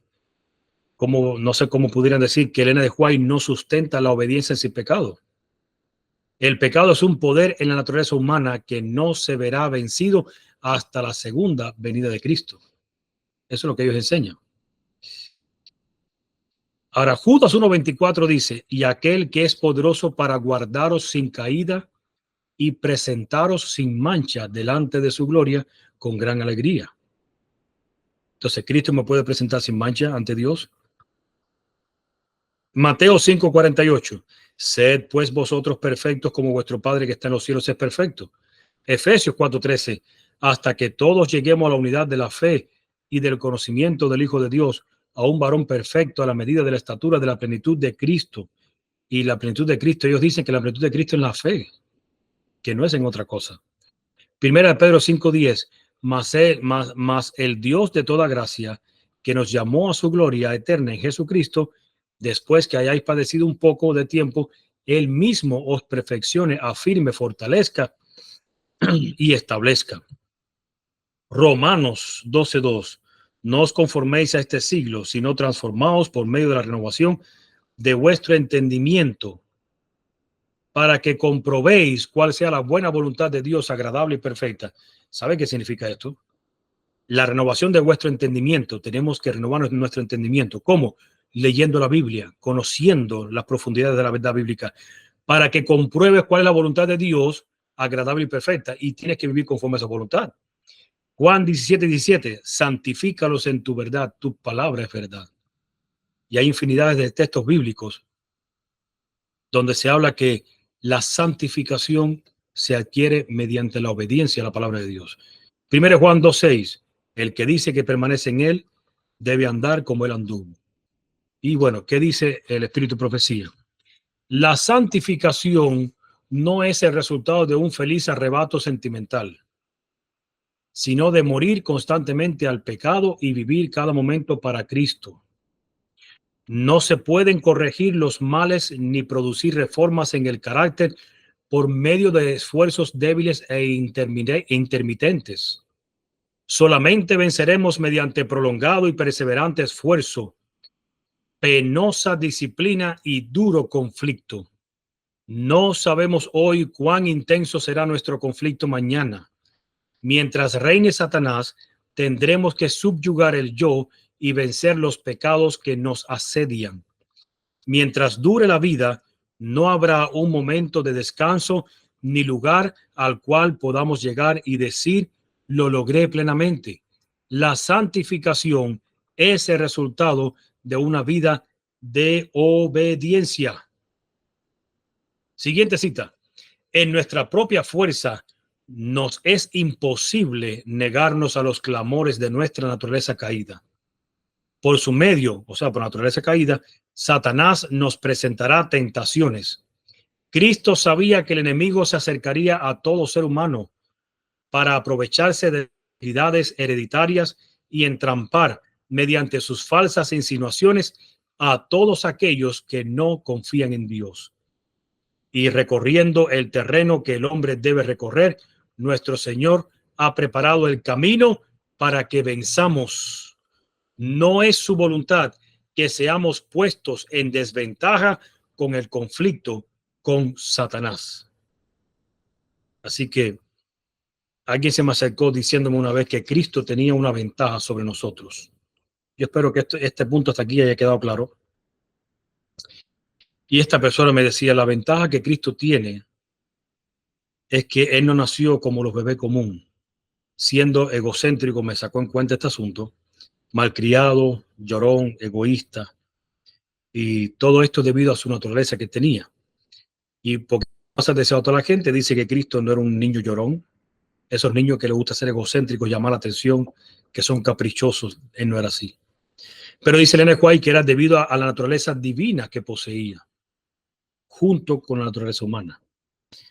Ahora, la pregunta sería, ¿tuvo ventaja Cristo en cuanto a su naturaleza con nosotros? Y la respuesta es sí. Y usted dirá, bueno, entonces ahora se enreda este asunto, porque no vino Cristo igual que nosotros, ¿cómo es que tuvo ventaja entonces?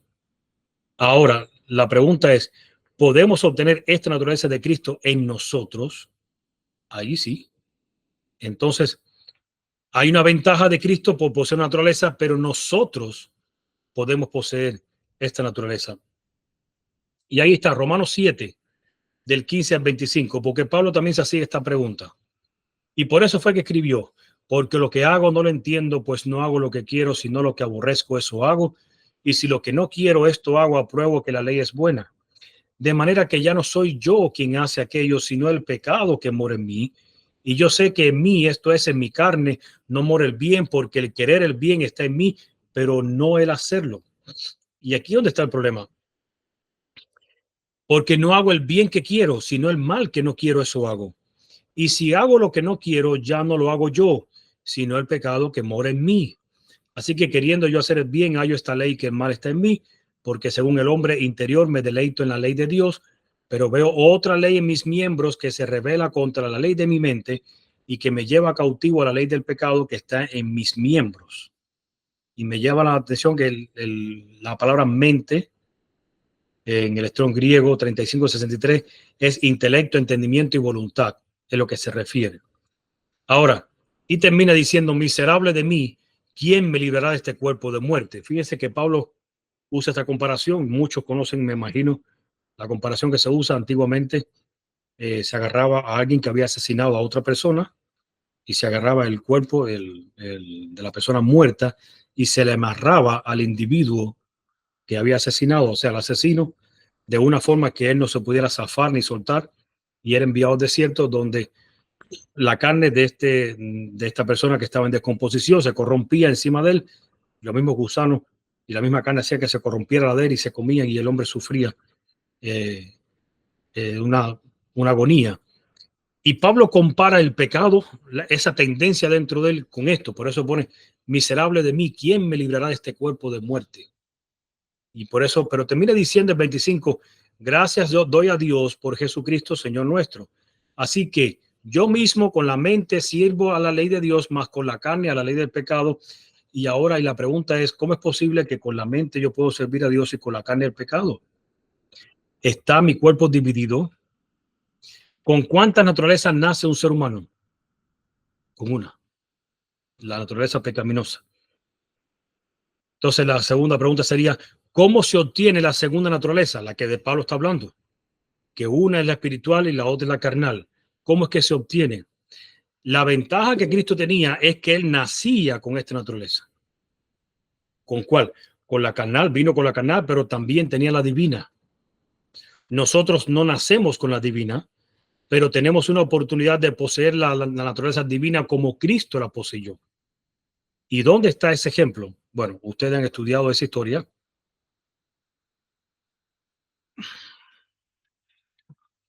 Juan 3, del 1 al 21. Es necesario nacer de nuevo. La historia de Nicodemo, ustedes la conocen, no la vamos a estudiar, pero es a través del bautismo que obtenemos la naturaleza de Cristo, la cual también lucha dentro de nosotros, al igual que la naturaleza carnal con la que nacemos. De esta forma obtenemos la misma ventaja que Cristo tenía al nacer. Es importante el bautismo. Es importante que participemos de él, porque es como único vas a recibir la naturaleza de Cristo, es implantada en ti. Y ahora sí, tienes una naturaleza con tendencia hacia lo malo, pero hay otra que te conlleva a lo bueno. Depende ahora de ti a cuál de las dos vas a alimentar, pero ya no estamos en desventaja. Una vez bautizados, estamos y poseemos la misma ventaja que poseía Cristo. Por eso es que en Gálatas 2:20 dice, con Cristo estoy juntamente crucificado y ya no vivo yo, mas vive Cristo en mí. Y lo que ahora vivo en la carne, lo vivo en la fe del Hijo de Dios, el cual me amó y se entregó a sí mismo por mí. Y es por esto que el apóstol Pablo declara o habla sobre dos naturalezas. Romanos 1, del 1 al 4. Y dice, Pablo, siervo de Jesucristo, llamado a ser apóstol, apartado para el evangelio de Dios, que él había prometido antes por sus profetas en las Santas Escrituras, acerca de su Hijo, nuestro Señor Jesucristo, que era del linaje de David, según la carne, catás sarca, y es importante eso, que fue declarado Hijo de Dios con poder según el Espíritu, catás neuma, de santidad, por la resurrección de entre los muertos. Ahora, ¿cómo funciona la mente de alguien que es espiritual y de alguien que es carnal? ¿Cómo es que una mente carnal llega a pecar y una mente espiritual no llega a pecar? Y esto fue lo que hablamos los otros días hace tiempo en un video que YouTube nos quitó del internet. Y es para que ustedes vayan entendiendo esto. La mente carnal es la imagen de arriba, que está en verde. Donde las emociones que está aquí detrás del hipotálamo son las que controlan la voluntad, que es lo que está en el lóbulo frontal. O sea, nuestros miedos, nuestros sentimientos, nuestras tendencias es lo que controla al raciocinio. Eso es una mente carnal. Pero la mente espiritual, que es la que está aquí abajo en rojo, catá neuma, es la voluntad la que controla las emociones, la que controla las tendencias. ¿Por qué? Porque Cristo mora en ti. Cuando Cristo mora en ti, tú tienes fuerza de voluntad. Tú tienes el nivel de raciocinio está por encima. O sea, frente a una circunstancia, tú vas a sentir miedo, sí. Pero la fe, que es la que ejerce la voluntad, va a estar por encima de ese miedo. Y tú y yo podremos decir, a pesar que el futuro está incierto, que no entiendo qué pasará, pero hay que obedecer. La fe dice, sigue hacia adelante. La fe dice, no vayas allí. La fe dice, haz esto. Por eso es que así es como funciona la mente de una persona espiritual. Y llega un punto que cuando tu mente, tu lóbulo frontal, tu raciocinio, controla al hipotálamo las emociones y los sentimientos y las tendencias, entonces aprendes a vivir una vida sin pecado. Es como ahora, te pongo un ejemplo para que entiendas. ¿A cuántos hoy en día le es una tentación el sábado? Y muchos dirán, no, yo guardo el sábado sin problema. Sin problema ninguno, yo le digo a mi jefe, yo no trabajo en sábado, si no te conviene, yo me voy. Y se van. ¿Y de qué vas a vivir? Ellos van por fe. Dios proveerá. Buscaré en otro lugar. Eso es una mente espiritual, es una mente donde la fe controla el miedo. Pero cuando somos carnales, el miedo es quien controla todo. Y entonces usted actúa conforme al miedo. Tengo que hacer esto, no hay más opción. Me voy a quedar acá porque no hay más nada que hacer. No me voy a poner a experimentar algo nuevo. Y ahí está el problema. No voy a salir al frente a decir esto porque esto no sé qué va la reacción. Capaz que todo el mundo esté en mi contra. Mejor me quedo callado. En una mente carnal, los sentimientos, las emociones controlan a nivel raciocinio y eso no está bien. Por eso es que Romanos 12:1 y 2 dice: así que, hermanos, os ruego por las misericordias de Dios que presentéis vuestros cuerpos en sacrificio vivo, santo, agradable a Dios, que es vuestro culto racional. No os conforméis a este siglo, sino transformaos por medio de la renovación de vuestro entendimiento. A medida que vas entendiendo más y más, tú tienes que irte transformando. Recibes una transformación, pero no es automática. Tú tienes que desearlo. Tú tienes que decir: acabo de conocer una verdad y quiero vivir conforme a esta verdad. Si acabas de conocer la verdad de que hay que bautizarte, tienes que vivir conforme a eso. Bautízate. Si conoces la verdad del sábado, tienes que vivir conforme a esto. Empieza a guardar el sábado. Si conoces la verdad del único Dios verdadero, tienes que vivir conforme a esto. Pues a partir de ahora comenzaré a adorar solamente al único Dios verdadero, no a otros. Y así es como tú, por la renovación del entendimiento, es que nos vamos transformando. Y termina diciendo el versículo: para que comprobéis cuál sea la buena voluntad de Dios, agradable y perfecta.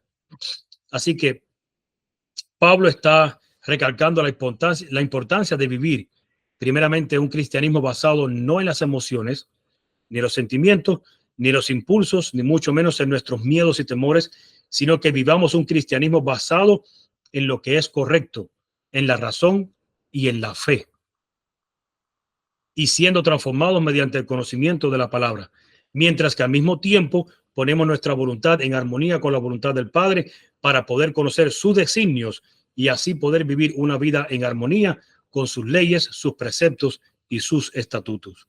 La pregunta es: ¿por qué Cristo no pecó o por qué venció? Me imagino que ya para ti ya eso tenga respuesta, pero por eso vemos que en Primera de Corintios 15:28 dice: pero luego que todas las cosas le estén sujetas, entonces también el Hijo mismo se sujetará al que le sujetó a él todas las cosas, para que Dios sea en todos y en todos. Y termino con esta idea. Miren cómo dice esta cita: un carácter noble no es el resultado de la casualidad, no se debe a favores o dones especiales de la providencia, es resultado de la disciplina propia, de la sujeción de la naturaleza inferior a la superior. Hay dos naturalezas entonces: la inferior, la carnal, y hay otra más, la superior, la de Cristo, la espiritual. De la entrega del yo y al sacrificio. O sea, es resultado de la disciplina propia, de la sujeción de la naturaleza inferior a la superior, de la entrega del yo al servicio de Dios y de los hombres.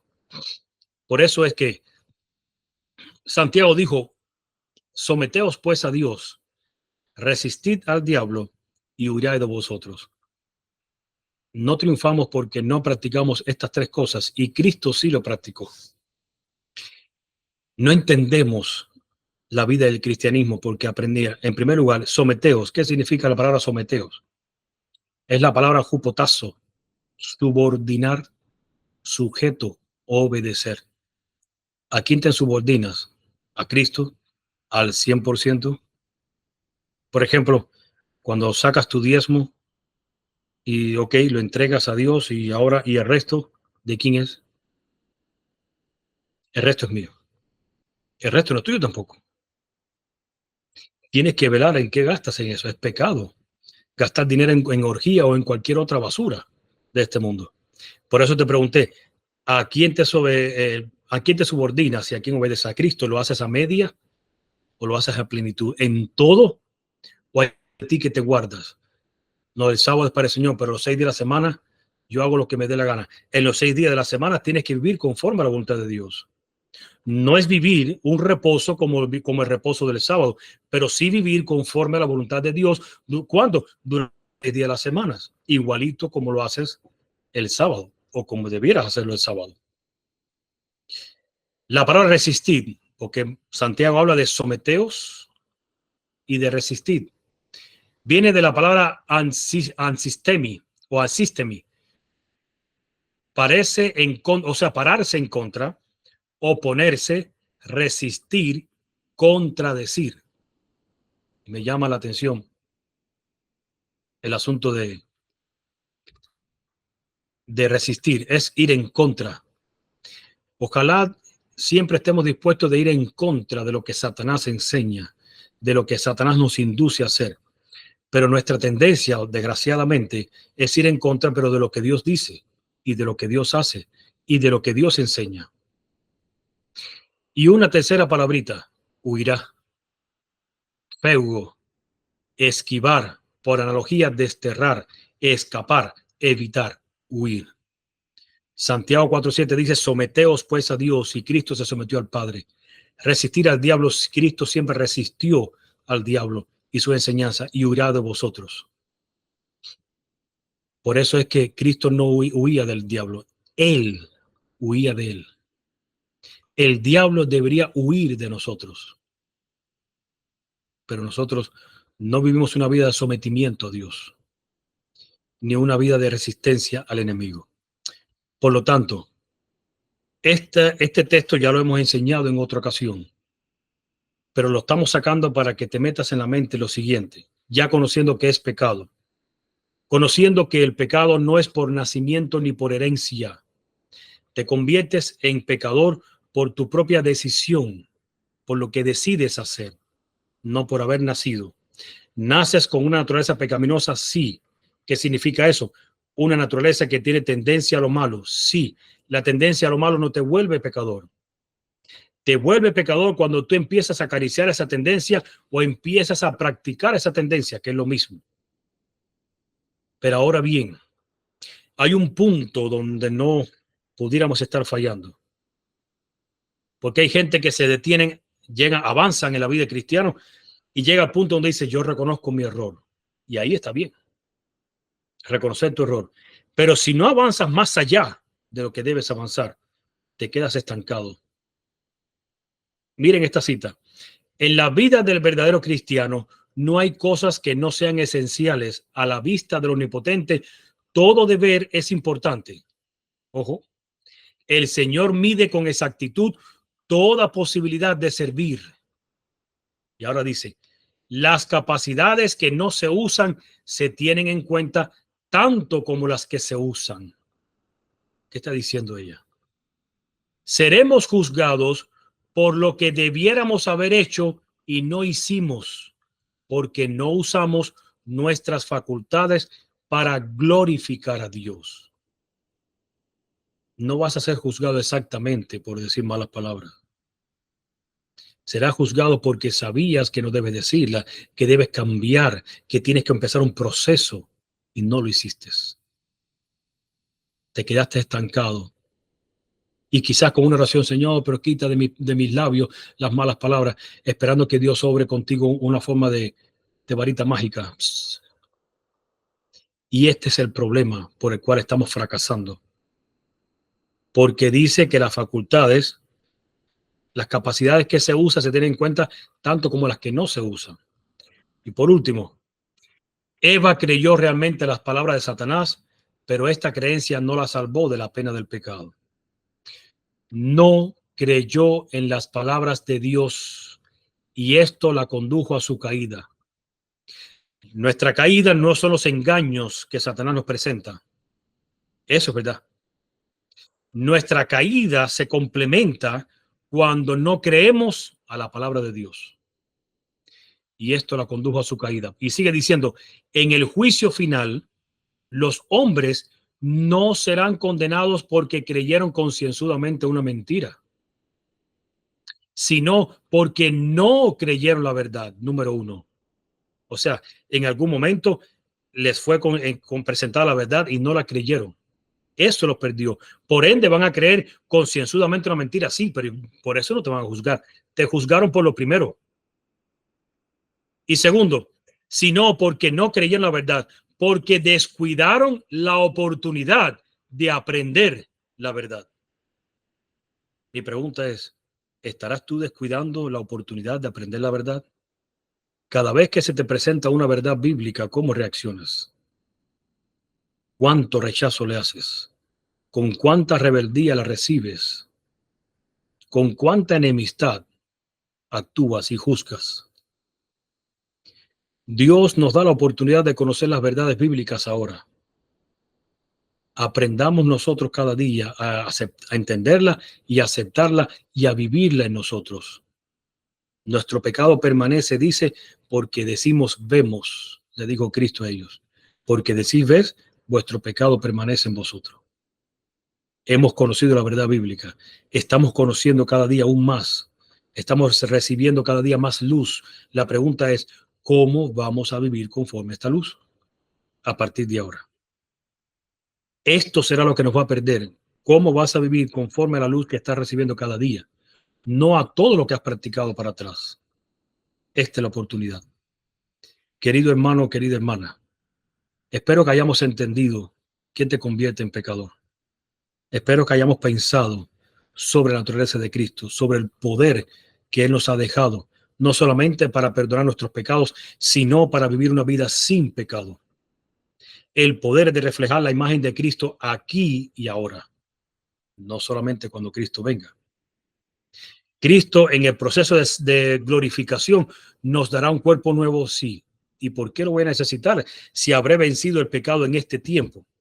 Porque no viviremos para siempre con esa tendencia a estar pensando lo que es y uno luchando con los pensamientos. Pero Cristo le dará ese cuerpo nuevo a los vencedores. Eso es un tema que hay que estudiar con Apocalipsis. No a aquellos que hayan decidido vivir su vida de pecado como si nada hubiera pasado. Aquellos que hayan vencido el pecado, ¿dónde y cuándo? Aquí y ahora. Entonces a esos se les entregará un cuerpo nuevo. ¿Para qué? Para que sea un cuerpo con una naturaleza nueva que no tiene tendencia al mal. Ya se habrá acabado la lucha constante contra el mal. Venzamos al pecado en este tiempo, en este cuerpo, en la carne. Cristo lo pudo hacer. Sí se puede lograr vivir una vida plena en Cristo Jesús. Espero que las enseñanzas de esta temática durante este tiempo nos ayude a comprender mucho más el Evangelio, que le presentemos la verdad pura y la verdad exacta, pueblo de Dios, a ese pueblo que perece en las tinieblas de un mundo oscuro y vil. Que Dios te bendiga, hermano, que Dios nos guarde, nos ayude. Sigamos adelante con el estudio de la palabra de Dios, sigamos adelante con la presentación del Evangelio al mundo, sigamos adelante levantando la antorcha de la verdad a este mundo, a este pueblo. Empecemos por la casa, a nuestros hermanos, y también reflejemos al resto del mundo. Que Dios te bendiga. Oremos una vez más. Padre, gracias te damos por tu palabra y gracias te damos por tantas verdades que hay. Gracias te damos por el poder infinito que hay en ti, no solamente de poder perdonar todos los pecados, sino también de podernos ayudar y darnos la gracia y el poder para poder vivir una vida plena y en obediencia en Cristo Jesús. Bendice a este pueblo, bendícelo en este día santo. Te lo pedimos y lo agradecemos en el nombre de Jesús. Amén. Así que nuestra palabra favorita, Maranata, que Dios te bendiga.